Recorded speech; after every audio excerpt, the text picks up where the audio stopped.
এখানে আমি আজ বিদায়ী স্পিচ নিয়ে উপস্থিত হয়েছি। আমার নাম সোনা বেগম, আমি ক্লাস 9ম শ্রেণীর ছাত্রী। আমার স্পিচ হয়েছে, ধৈর্যায় নেড়েছে খরা, চলেছে মহারা মনে, দিতে হবে সম্ভাষণ অশ্রু নয়নে, ভেঙ্গে যাওয়া জানাই বিদায় অভিনন্দন। আজ স্কুল কর্তৃক আয়োজিত বিদায়ী অনুষ্ঠানে উপস্থিত প্রধান শিক্ষক, সহকারী শিক্ষক তথা অভিভাবক, মঞ্চের সম্মুখে উপস্থিত শ্রেষ্ঠ ভাই ও বোনেরা, স্নেহের ছোট ভাই ও বোনেরা, সবাইকে জানাই আমার অন্তঃস্থল থেকে শ্রদ্ধা, ভালোবাসা, অভিনন্দন ও সালাম। আসসালামু আলাইকুম। সম্মানিত উপস্থিত, ধুলনার ধুলে যেতে খেতে সময়ের সাথে পাল্লা দিয়ে ভেড়ে ওঠা আমাদের শৈশবের ফোন, সাথে পাল্লা কিছুই বলতে পারি নাই, আর যাই বলে থাকি তা কিছুই বলতে নাই। বড়দের থেকে শোনা কিছু গল্প আস্তে আস্তে মনের ভিতর নানা প্রশ্নের উত্তর জানার গাছটা বেড়ে ওঠে। এই বেড়ে ওঠার অঘির থেকে জন্ম হয় শিক্ষা অর্জন করার চাহিদা। সভ্যতার পৃথিবীতে এই শিক্ষা অর্জনের জন্য শুরু হয় স্কুল কলেজে যাওয়া আসা। যদি এই পৃথিবীতে একটি সন্তানের শ্রেষ্ঠ শিক্ষক এবং শিক্ষা প্রতিষ্ঠান হলো পিতামাতা, তবে খুব অল্প সময়ের মধ্যেই পিতামাতা অবসর গ্রহণ করে উপদেষ্টায় উপনীত হন, তখন শিক্ষাদানের দায়ভার বর্তার স্কুল কলেজের শিক্ষকদের উপর।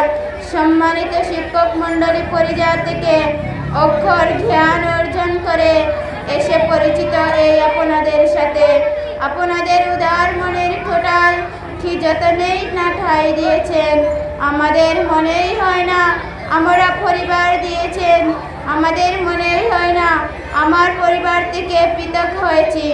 আদর্শ শিক্ষা প্রতিষ্ঠান হচ্ছে হুসাইনিয়া হাই স্কুল। ধন্য এই শিক্ষা প্রতিষ্ঠানে শিক্ষা অর্জন করার সুযোগ দানে আমরা পুলকিত। আপনাদের সৌন্দর্যপূর্ণ আচরণ আমাদের মুগ্ধ করেছে, সব সময় শেখানোর চেষ্টা আমাদের প্রাণিত করেছে। প্রিয় শিক্ষার্থী, রক্তের সম্পর্ক ছাড়াও কিছুই সম্পর্ক যে মধুর হয়ে ওঠে। বন্ধু হচ্ছে তাহার শ্রেষ্ঠ উদাহরণ। বন্ধু শব্দটার সাথে পরিচিত হয় আমরা এই শিক্ষাঙ্গনে এসে। প্রিয় বিদায়ী, অনেক কথা বলার ছেলেও আসলো, কথা হয়নি বলা।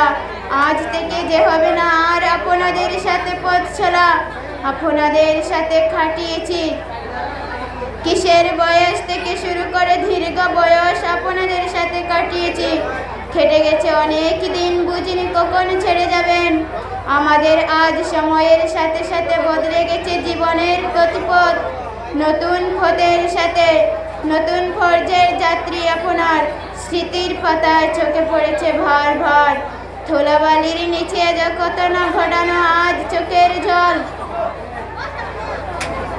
জল সামনে ঝল ঝল করছে। পুরাতন ক্ষতি আর জনকে ফ্যান সামনে তুলে ধরেছে চোখের সামনে। চলার পথে আমরা না বুঝে অবুঝের মতো অনেক সময় আপনাদেরকে অনেক কষ্ট দিয়েছি। আমরা না বুঝা অবুঝ শিশুগুলো আজ আপনাদের কাছে ক্ষমা প্রাপ্তি চাহিয়া ক্ষমা বাড়িয়ে দিলাম। আমাদের দুটি হাত মুখে আজ আর নেই, কথা নয়ন শুধু অশ্রুপাত। যেতে যখন হবেই তখন বাধা দেওয়ার কিছুই নেই। যেখানেই থাকবেন ভালো থাকবেন। সকলের সুসাফল্য, মঙ্গল ও দীর্ঘায়ু কামনা করে আমার সংক্ষিপ্ত বক্তব্য এখানে শেষ করেছি। আমার বক্তব্য যদি কোনো ভুল ত্রুটি হয়ে থাকে তবে ক্ষমা সুন্দর দৃষ্টিতে দেখাবেন বলে আশা রাখি। সবাই ভালো থাকবেন। খোদা হাফেজ। ধন্যবাদ।